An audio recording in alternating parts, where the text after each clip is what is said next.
RougeRadio.com. Jenn talking CFL Week 15 news with Mike Hogan. Hi, Mike. Hello, Jen. An exciting week. We have a major record broken, some really good games, and a couple of not-so-good games, depending on who you're rooting for. That's the way it usually goes, though, right? And the good thing is we got the barn burner, and unfortunately, not a lot of people were up late to see McCallum's field goal at the end. But I feel happy for the people in BC, and I know maybe we're going out of order here a little bit, but the good thing about BC is they've had a couple of really neat games with the new building. So hopefully that can build, and people who have gone to check out the building have, sort of been there with the football game as an afterthought and thought, you know what? This isn't bad, with a couple of really exciting games and the home team coming up on top in dramatic fashion. I don't think you could get a better start for that building. No, and a little disappointing in that it was sold out the first week, which we expected, but then down to 38,000 this week, which is still numbers that a lot of CFL teams would kill to have. Absolutely, and now they've got the new building, and now it's up for the folks on the football operations side to provide the entertainment to go with the the sizzle of the new building. And in the two games, and really since about week 5 of the season, BC's done that. They've had big plays, and there were big plays both ways the other night with Larry Taylor's missed field goal return.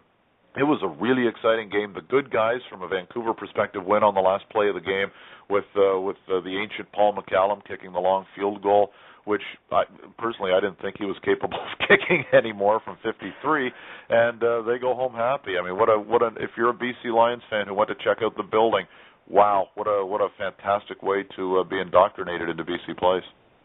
It is, and exciting game down to the last play. You can't ask for anything better.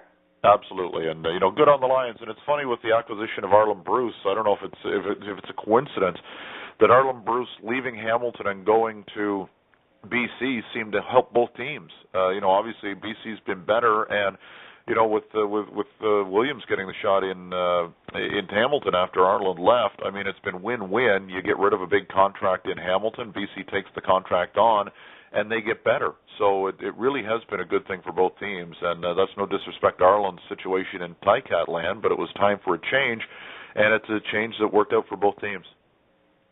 Exactly. It's not often that you get a win-win situation when you have a trade, but it's really nice when it happens, when both teams benefit from. Just sometimes a change in scenery is all you need. Absolutely, and the Ticats didn't have their best game on Friday night, but sometimes the Winnipeg defense can do that to teams. They've still got that dynamite swagger-esque defense in Winnipeg, and they're going to make teams look bad offensively from time to time, and I guess that was the case. Kevin Glenn didn't look great. There wasn't very much deep open the other night, and he was rushed, so he did okay under the circumstances, but you've got to put up more than 109 yards on a team if you're going to win. It's not quite Swaggerville anymore, but they're still dangerous. So yeah, they've already clinched. They've got the 9 wins now. They've clinched the 500 season. They're in the playoffs now. So it's a team. There's any one of the 3 teams in the East could come out of the East and win the Grey Cup. I wouldn't be surprised if any one of those 3 teams advanced. It's just I don't think there's very much between the 3 teams. It's not Montreal and everybody else in the East anymore. No, it's not. And it sets up a really good matchup in a couple of weeks when the Bombers and the Owls meet up. Yeah, and I think any time you're seeing those, and unfortunately the Winnipeg-Hamilton game didn't turn out to be as good as it potentially could have been. I'll harken back to the opener of the season when I thought that was just an abysmal football game, but it was exciting because it was close down to the end. Not only did you get not necessarily the game with the most highlights in it on Friday night. I talked to a couple of folks who were at the game, and they basically were nodding off by halftime, but, it wasn't a close game at the end, so that's unfortunate. I just like to see games that are, it doesn't matter who's playing. I want to see a game that's still up for grabs with 5 minutes left. That just makes the game a lot more exciting. It does. And the Ticats did something really interesting by letting their fans choose the first play the team runs. Is this something we could see more teams doing? I see no problem. They did that. That was done at the University of Notre Dame a few years ago. There was a kid who was not doing all that well from a health perspective, and the head coach said, "You pick the first play," and they ran it, and it was a touchdown. And it was a great story. And Hamilton didn't have the same kind of effect, but I mean it's an Easter. I have no problem with that, and they can always lie. They can say afterwards, the fans voted for this, and they can run whatever they want and say, that's the way the fans voted it. So, and if it works, it's the fans are great, and if it doesn't work, the coach can blame the fans. Exactly. It's pretty much a no-risk situation. It did get a first down. And it got the people talking, and it got people a little more interested in the game. And why not? I mean, the league in this state has to be all about promotion from an off-field perspective. The guys who run the football ops and the coaching staff and the players really don't care what happens off the field on game day, but you've got to create some buzz around this. And I know the kick for the million goes off on Friday, and Chris Cuthbert and Suter will be there, and the guys on the panel will be on field, and there's a lot of buzz for that. But in the Argonaut situation, they're out of the playoffs. How do you create buzz for the last 3 home games when 2 of them are against Western teams without a huge following outside of Calgary and Edmonton, as the Alberta teams are in here? Boy, you talk about tough sledding for 3 home dates. I mean, luckily for them, Hamilton's won. They'll get that boost from down the QEW, but it's going to be tough sledding selling 2 of those last 3 home dates.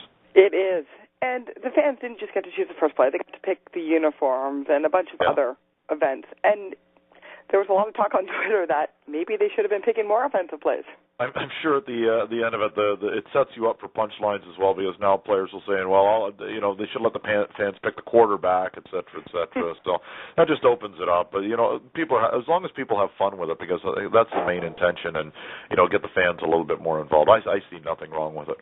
Interesting ploy, and let's see if more CFL teams decide to do it in the coming years. Mm-hmm. I see nothing wrong with having every team have that at one home game. Sure, why not? And like I say, if they want to run something else, they can always say the fans chose it, and it makes the fans feel.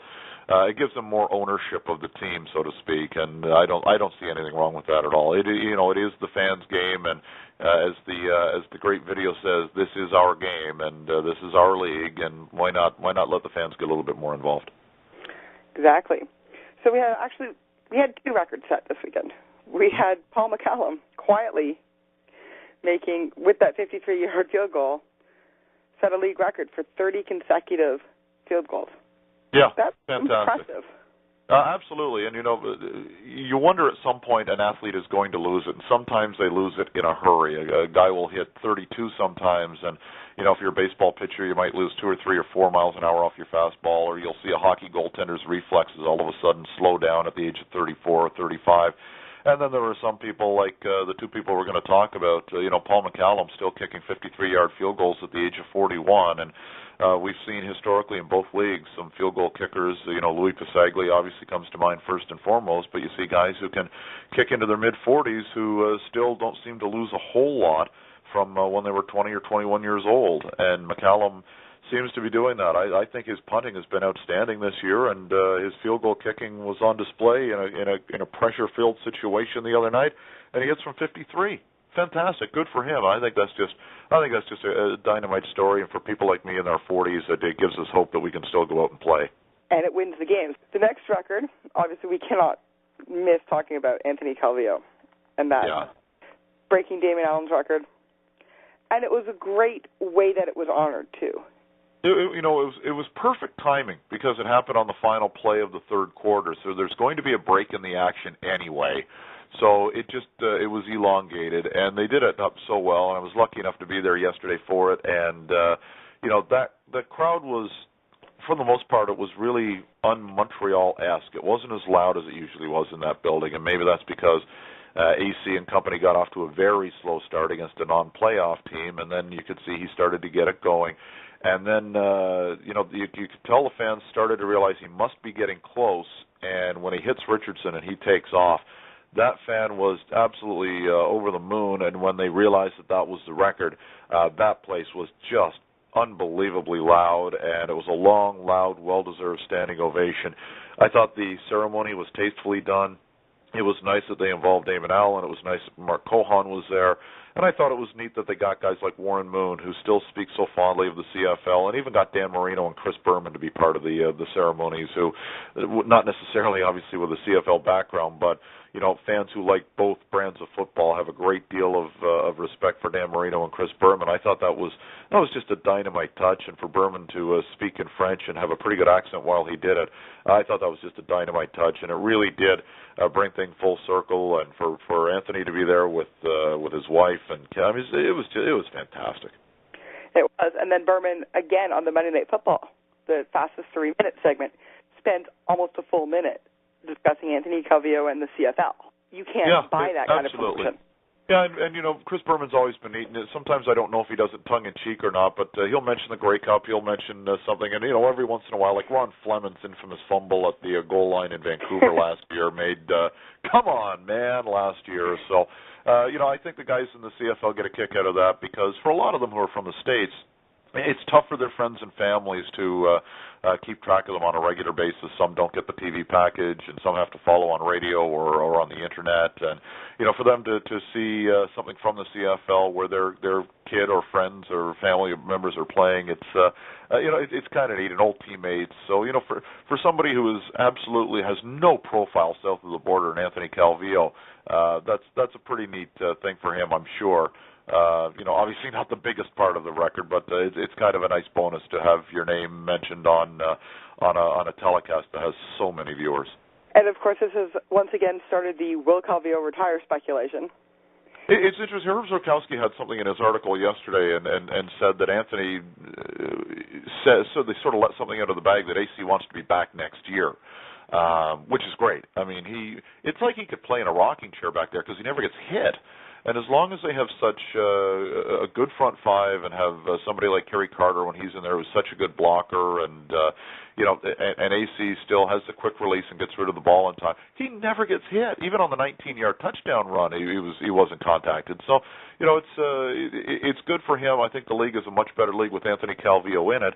And I can't remember the pick number yesterday. There was at least one. But I mean, when you go into the game with 28 touchdowns and only 4 interceptions, and you're as old as AC is, you can still play the game. And he's statistically so many. I think it was 500 yards more than anybody else in the league, and the touchdowns were first, and the completions were first. I mean, he is so good and showing no signs of letting down. So I agree with Mark Cohan's comments yesterday during the ceremony. I hope you play for a long time, but I know there are a lot of defensive coordinators around the CFL who are hoping he retires at the end of the season. Yeah, I'm pretty sure that, Matt, you could count the other 3 teams in the East in that. Yeah, it's frustrating. I mean, because when we had Lynn J. Shell and Willie Pyle on the postgame, I asked them both. I said, "What makes him so good?" And it's just, the thing is, he's so smart. I said, "He just gets rid of the ball in a hurry," and they make that sound so easy. And if you don't play the game and you're just looking as a fan, you say, "Well, why doesn't everybody get rid of the ball so early?" It sounds like an easy thing to do, but this is Anthony Calvillo, who still is the first guy in doing film every day, one of the last guys to leave. He gets his work in. He works very hard. They have a high-tempo practice. We were mentioning yesterday during the broadcast, you watch this team warm up in the pregame, everything is done for a reason. It's very quick. They're in the room before the other team is off the field. They just do everything so professionally there, and it shows. And I think Anthony Calvillo is a big part of that. He's basically a coach on the field. As you mentioned, he can still run for touchdowns, too. And that's one thing that's really been underlooked. Slowing down. He's not the fastest guy in the world, and he never has been, but he's always picked his spots. And I've seen in so many games when the Argos have played the Alouettes where you think, okay, everything's covered. They're not getting pressure on him, but that's fine. And then you'll see Anthony take off, and he'll get 10 yards plus because the coverage has dropped off so much. And Anthony's no dummy. He doesn't want to get hit. He's not going to run unless he's sure he's going to get the first down. And all of a sudden, he'll take off and get the first down and slide and gets up to play another down. And I don't know how many drives he's extended for first downs. He doesn't score very many touchdowns. That was his first of the season yesterday, with McPherson in there to do the short yardage stuff. But he can still move a little bit. He's not Stephen Giles or Damon Allen or Doug Flutie, certainly, but he can still run. So with that loss, the Toronto Argonauts are completely eliminated from the playoffs. Yeah. So it's almost in a race for the first overall pick. But the great thing about the CFL is there's parity. The Winnipeg Blue Bombers were awful last season. There's no other word for it. And this season they're challenging for first in the East. So, although when you look at the Bombers last year, the one-loss record for the Bombers last year was awful. But how many games did they lose by 4 points or less, or even 7 points or less? They weren't that far from being above 500. And it seems everything that went wrong for Paul LaPolice's team last year is going right for them this year. First and foremost, the quarterback is staying healthy. And this is a completely different team with Buck Pierce in there than it is with any of the backups. And, you know, when they get into the second and third and fourth stringers like they did in Toronto with Elliott being hurt at the beginning of the season, you're down to the number 4 guy in the depth chart, and he came in and played. So when Buck Pierce is in there, it's a completely different team, and they weren't that far away heading into the season. I didn't see this coming, and I don't think anybody saw the complete turnaround that we're seeing this year. But they weren't that. I didn't think they were that bad last year. So I'll differ with you a little bit on that one. But it's a different team with Buck Pierce in there. So do the Argos have any hope for next year? They've got some work to do. There's no question about that. The talent level is good, not great. We saw quite a few players regress this year. I think they need. I don't think they need. They do need some help on the receiving core. It's not a good group. There are some good individuals within the group. I'd still like to see Corey Boyd get the football a little bit more, and we've talked about that on the broadcasts as well. And I know Corey Boyd wants to see him get the ball a little bit more. There are some pieces to the puzzle in place, but they just need a talent upgrade. And I don't know if Jim Barker will be back in both capacities next year as coach and general manager. He signed the extension at the end of the season, so I assume he will be back because I believe he's got 2 more years left on his deal. And it's tough to walk away from that kind of contract when Jim obviously signed a good deal as both coach and general manager. So I would be curious to see what they do with Jim Barker at the end of the season. He may be back in both capacities. He may not have either one. He may be the GM and not the coach. So David Braley's got a lot of soul searching to do when he looks at this organization both on and off the field and try to figure out how he can turn things around, much like they've been able to turn around the fortunes of the BC Lions. Do you think that him owning 2 teams has any negative effect on his ability to spend the amount of time needed with the soul searching for the Argos? No, I don't think so. I mean, David Braley has put good people in place to run the business, and he's hands-on to a degree. He's hands-off to a degree. He'll talk to Jim Barker and Wally Buono, but David Braley's not the kind of guy that will go down and say, we need another wide receiver. Go and get another running back in here. He's going to let the football operations people look after that. He's going to let the business operations people look at what's happening off the field, and if there's something that he can add, he'll do that. They did a nice job getting the Water Boys program set up in Vancouver, and now to have, I believe it's called the Double Blue, set up here in Toronto with the business leaders of the community. I think that's a brilliant idea, and let's see what happens now. And I'm sure that David Braley is going to not necessarily micromanage, but he's going to take a look at every aspect of the Toronto Argonauts on and off the field and demand some answers. And if he doesn't like what he hears, then he'll make some changes. If he likes what he hears, if he likes the direction that the team is going on and off the field, I'm sure he'll keep those things in place. And if he doesn't like it, he'll make some changes. So I don't think it really does. I think the Lions and Argos are both in a situation where they're lucky to have somebody who's so damn passionate about Canadian football, both at the CFL and CIS level. It's great for the league. It's a little odd in 18 league for somebody to own 2, but they're not in the same division. No, so the optics of interest there. The optics aren't good, and it makes for an easy picking from those who target the Canadian Football League. And I know in different eras, I mean, certainly in the National Hockey League, you had the Norris family back in the 50s that controlled basically the league. So it's been done before, not for a while, but it's an interesting situation. Correct me if I'm wrong. I think there's a couple of soccer situations in North America where you've got mutual owners as well. So it's not something that's completely unusual. But I agree, the optics aren't great when you've got one owner with 2 teams in an 8-team league. But the good news is from Toronto, somebody's willing to do it. And as a long-suffering Ontario-based fan, I've lived in the province my entire life. I've been an Argo fan since I was a little kid, and I'm somebody who shakes his head on a daily basis why this team in this league isn't more popular in this market, and it's frustrating. And I'm just glad somebody's picked up the ball and said, okay, let's run with this thing and see if we can't make a profit in Toronto. I would love to see it happen. I don't know how you do it, but man, I'm waiting for the day that it happens. I'm really hoping that Braley has the answer. There was that glimmer of hope back in the 91 season when we had that trio of owners. But yeah, and he also had to spend $4 million a year on Rocket Ismail to do it. And, you know, I don't know if that's what this needs. And I've asked a couple of people this question, and I'll ask you the same question right now. If you're the Toronto Argonauts, do you make a contract offer to Terrell Owens? You know, I don't know if you'd even do this, and I know this is completely hypothetical. In the Toronto market, you've got this love affair with the NFL. If nothing else, Terrell Owens is a personality. He was a 1,000-yard receiver last year.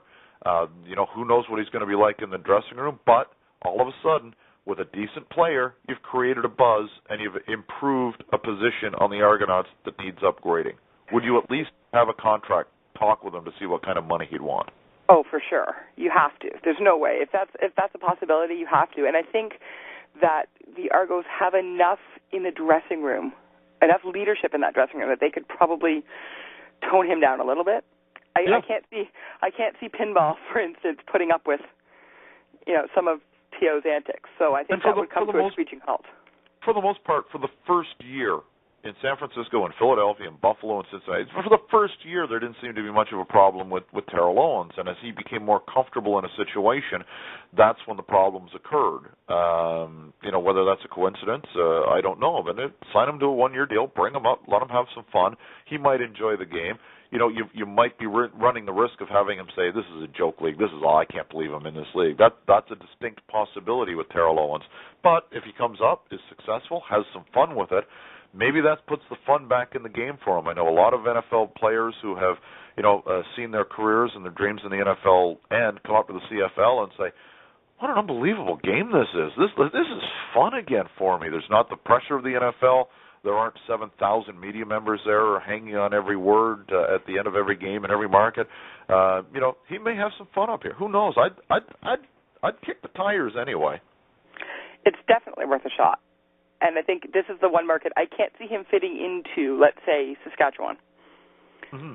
I can't see him enjoying himself there much. But I think he'd like the city of Toronto. I think he'd like the city of Montreal. I think he'd like the city of Vancouver. He might not like the smaller towns. Who knows? Although he has plied his wares in Buffalo and Cincinnati over the last couple of years, which certainly aren't as aesthetically pleasing as most of the cities in the Canadian Football League. You know, that's. I don't know why he wouldn't at least consider it, unless he said, you know what, I'm pushing 40 now and I'm done with football. But if he still thinks he can play and doesn't see this as a demeaning demotion for somebody who's got his track record, and I know that this is a complete hypothetical and there's absolutely no basis for this, but I was trying to think of somebody who could come up here, add some sizzle to try and get that casual football fan who's not necessarily a CFL fan. You know, they had a little bit of a ripple effect with Ricky Williams. They had a major impact with Rocket Ismail. And I was trying to think of somebody else who has that kind of cachet, and the first name that came to my mind was Terrell Owens. And everybody I've thrown that at has gone, that's interesting, and kind of had the same reaction you did, where I can see the pros and I can see the cons. So who knows? But I think to get that sizzle in this market, there has to be some sort of NFL or major NCAA tie. It's unfortunate. It's downright pathetic, if you ask me. But you know, that's it is what it is, and unfortunately, that's the appetite for the CFL in Toronto. Yes, unfortunately, it is. One place where there seems to be a never-ending appetite for the CFL is Saskatchewan. Yeah, that's somewhat of a problem with the way the players have been playing of late. There's a good side, bad side to that kind of fanaticism. Well, they've been pretty schizophrenic. I mean, when Ken Miller came back, it looked like all ills were over, and you know, you get Andy Fantu's back, and all of a sudden people are thinking, well, you know, Rob Baggs hurt, but the Canadian Air Force starting to reunite a little bit here, and they come up with a couple of big wins, and you know, when you get poor quarterback play in this league, you're not going to do very much. And what was Durant yesterday? I didn't see much of the game. I saw a little bit of the first quarter. We were in transit from Montreal when the game was on, but Durant was, about 7 for 25 or something like that, and Dinwiddie threw 3 interceptions. So when you're not getting good quarterback play, and maybe the quarterback play was good and the receiver play wasn't good, I didn't see the game, but I saw the numbers, and they weren't very flattering. So when you're not getting good production from your quarterbacks in this league, you're really up against it. And, you know, Edmonton was there for the taking. They only scored 17 points the other night. So as far as Saskatchewan is concerned, you know, you've got to score more than 1 point to win a football game in the CFL. Definitely. And it was an odd game. I saw most of Thanksgiving dinner to get in the way of the last little bit, but the problem being that Edmonton wasn't playing great, but Saskatchewan was playing horrible. Yeah. So you have two teams, neither of which, had they gone up against a better team, would have won. Gotcha. Neither team would have beaten a BC. So it's good for Edmonton. Good for Edmonton to clinch a playoff spot in that instance when you're able to take advantage of a team with an off day, and good football teams will do that. They may have an off day and still play well enough to win. And the one thing that I did like about I was able to see the Messam touchdown. I love the fact that they're going with a Canadian back. And when Jesse Lumsden came into the league less than a decade ago, there was the argument, Canadian running back, that'll never work. What are they thinking? And now you look around and you see what Jerome's been able to do in Edmonton and what John Cornish has been able to do in Calgary. And Andrew Harris did have a great game on Saturday night, but he's had some really nice games. All of a sudden you get these Canadian backs, Calvin McCarty and Jamal Lee. You've got these guys who have a lot of ability, and now it's an opportunity to find the situation. And that's one thing that has been very encouraging to me as a fan of the CIS as well. And liking to see Canadians play in non-traditional positions. I'm loving the fact that maybe guys like Messam are starting to open some eyes that, maybe, I don't know if Jesse Lumsden was a trailblazer or not, but I think he opened some eyes, and at least some guys are getting an opportunity to play now in a position that has almost exclusively been American over the years. Potentially that might be what the Riders need a good Canadian running back. They've been outscored 99-9 in their last 3 games. Oh, wow. I didn't realize it was that one-sided. The good thing about Saskatchewan, though, and the one thing that they were able to use as a ratio changer was the Air Force. Fantu's playing as well as he had, and I didn't check this specific stat this week, but a week ago, Chris Getzlaff had the longest average per catch in the CFL. And, Rob Bagg had just those tremendous hands underneath, and he could stretch the field as well. When you've got 3 talented Canadian receivers, it allows you to do a lot of things with the import ratio. And, they had that advantage last year, and with Fantu's gone for the first half of the season and with Bagg out for the entire season with the knee injury, it's a different ratio problem that they had to deal with. And I know that's not the only problem in Saskatchewan this year, but when you're able to utilize a Canadian at a non-traditional Canadian position, the Argonauts should have had great success this year because when Pottinger got hurt, they were able to play one Canadian on defense, Ricky Foley, who's a pretty good Canadian, and then you had imports the rest of the way on defense, and yet it wasn't a dominating defense. And when you get that kind of ratio advantage, you should be able to take advantage of it. And for whatever reason, the Argonaut defense just didn't live up to the billing. They played well, but in most games, but they didn't play well enough. No, and Fantu's being back had to be a great thing for the Rider fans.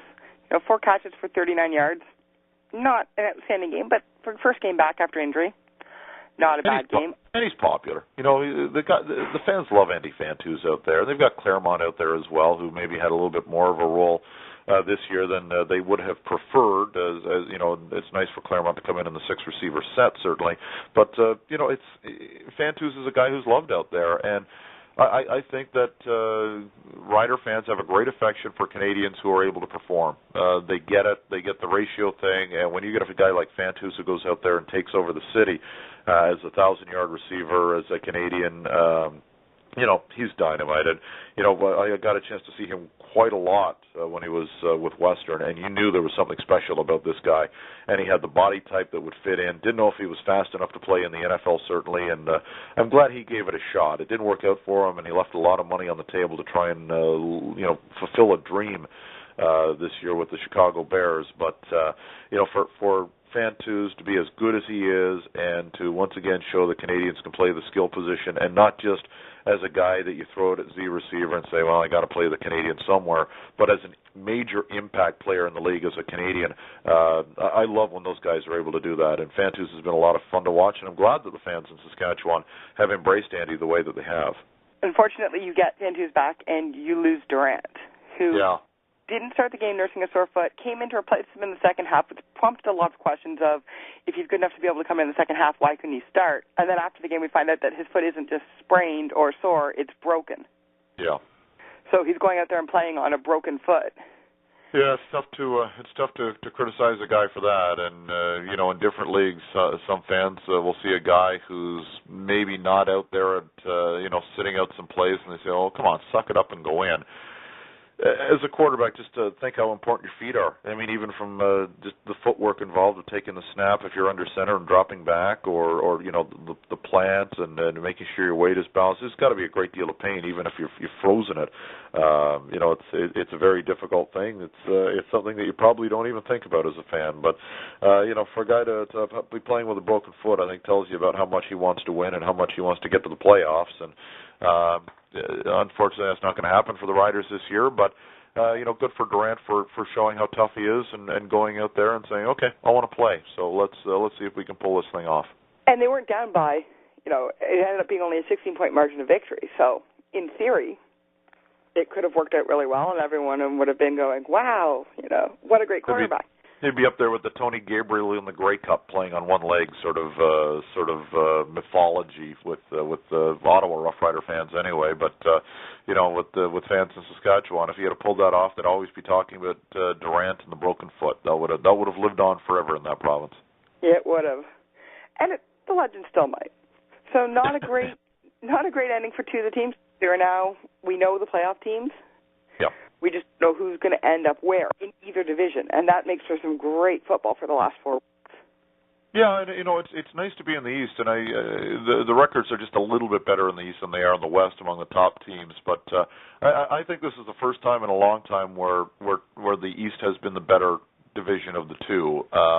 You know, BC is playing really good football right now, but I would still take Montreal, Winnipeg, or Hamilton over the top three in the West, and I might be a little Eastern biased there, but just, you know, usually it's the other way, and it's been a considerable margin between the West and the East, other than the Montreal Alouettes. And you know, Winnipeg is capable of going in and beating any team in the West, and so is Hamilton. And you know, if you take any team in the East and play them one-on-one with any team in the West, I think every matchup, I think I would take the Eastern team among the top three teams.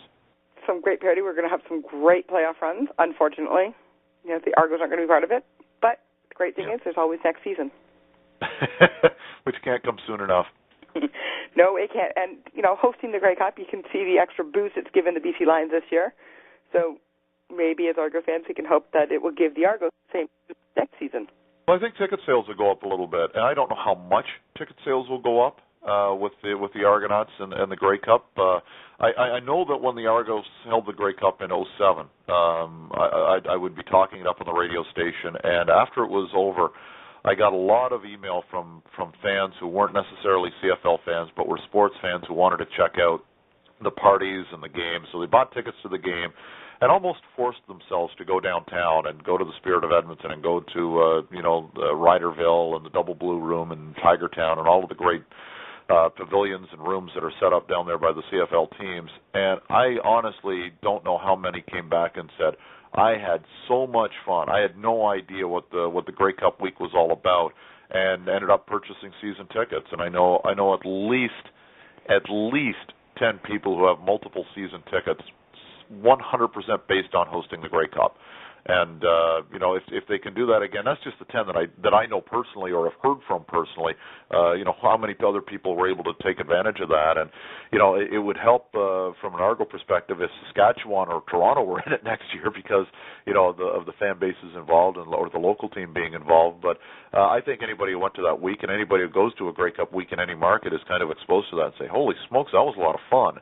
And let's face it, that's what the CFL is supposed to be about.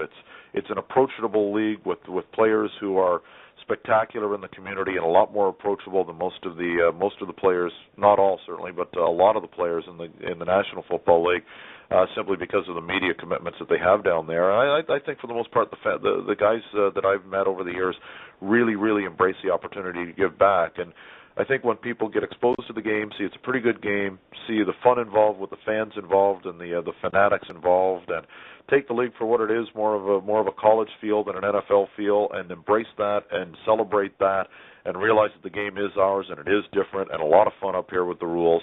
I don't know why we don't embrace it, and I'm talking from a Southern Ontario perspective, obviously. I don't know why we don't embrace it like they do south of the border or in the other parts of Canada. For the life of me, I don't understand it, and I never will.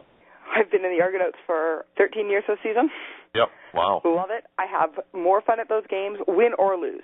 Yeah. Yes, it's more fun when you win. Sure. Granted, it is a lot more fun when we win. However, it's still a lot of fun to go out to a game. It's fast-paced. Most games are over in 2.5 hours, so you're not dragging this 4-hour game that you do if you go down to an NFL game. Yeah. You don't need to cross a border, which is a huge benefit. There's no border hassles. And at least in Toronto, it doesn't really matter what it's doing outside, because if it's nice, dome's open. If it's miserable, dome's closed. I know a longtime fan of the CFL who said this to me about 15 years ago now, and it's interesting how it's worked out and how it's played out. And he said, if you ask a CFL fan after a game, what do you think of the game today? They'll say something like, well, Calvillo broke the record, I couldn't believe that, or did you see the catch Richardson made, or what a hit by Willie Pyle, or whatever the game might be. And they'll talk about that for a couple of minutes. And if you talk to an NFL fan who goes to a game in Buffalo, I heard you went to Buffalo the other night. How was it? They'll say, what a tailgate. It was unbelievable. And they'll talk about the experience first. And it's not 100% accurate, but most times that's the way it works. Or if you ask a CFL fan about the game on the weekend, or if they've gone to the game live, they'll talk about the game first in the CFL and the experience first in the NFL. And maybe that's, again, a Toronto thing because there's no room for tailgates in Toronto outside the Rogers Centre. You can't do that in Toronto. If you want to meet your buddies for a beer before the game, you do it at a bar. You get to the Rogers Centre an hour before the game and have a couple of beers and sort of enjoy it in the concourse and watch the warm-up together. But you don't have that opportunity for a 1 o'clock afternoon start on a weekend to get there at 9 o'clock and do up some dogs and some pulled pork or whatever and have a couple of beers and get ready for the football game. You can't do that. So there really isn't that part of the experience at a game in Toronto, and being lucky enough to travel with the Argos and see what they do. In Saskatchewan, or the crazies in Hamilton are always nice, and you get that opportunity to tailgate before the game, and that adds a lot to the general overall entertainment experience. And unfortunately, in Toronto, it's park the car or get off the GO train, walk to the station, go to the game, and then leave afterwards, and maybe go to a bar after the game. And you're there for the game more than you are for the experience, which is unfortunate, and it's a big problem for the Argonauts trying to make a 50,000 seat plus stadium homey, and it is what it is, as they say. And it would, I'd love to see them find their way into BMO Field or anywhere else that has a smaller capacity, because it would be more intimate. And you look at the crowd in Montreal yesterday, 25,000 people, the same as some of the crowds in Toronto, and it looks like a spectacular, filled out, solid building in Montreal where people are having fun. And in Toronto, it looks like a half-empty building, and it's the same amount of people. So it's something they have to build to battle because of the building as well. Thank you so much, Mike. Anytime, Jen. This has been Jen talking with Mike Hogan for Rouge Radio.